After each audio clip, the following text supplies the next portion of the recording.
নওগাঁর বিস্তীর্ণ জমিতে আমন ধান কাটছেন কৃষক, কিন্তু তাদের মুখে নেই হাসি, কপালে দুশ্চিন্তার ভাঁজ।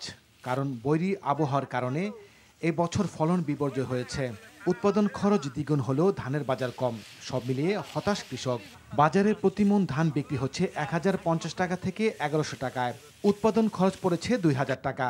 নওগাঁ জেলার চলতি মৌসুমে 1,96,000 হেক্টর জমিতে আমন চাষ করা হয়েছে। প্রাকৃতিক যে দুর্যোগ হলো, এই দুর্যোগে ধানটা অসময় পড়ে যায়, ধানের ফলন গেছে কমে। ধানের বৃষ্টি ছিল না বলে ধান ফলন ভালো হয়েছে, আবার বৃষ্টির কারণে ধানের ফলন কমে আসছে। ধানের বাজার এখন বর্তমান চলছে 1100 টাকা। এতে আমাদের কৃষকের অনেক ক্ষতি। কৃষি বিভাগ বলছে, হঠাৎ অসমের ঝড় বৃষ্টির ফলে জেলায় আমন ফলনে বিপর্যয় হয়েছে।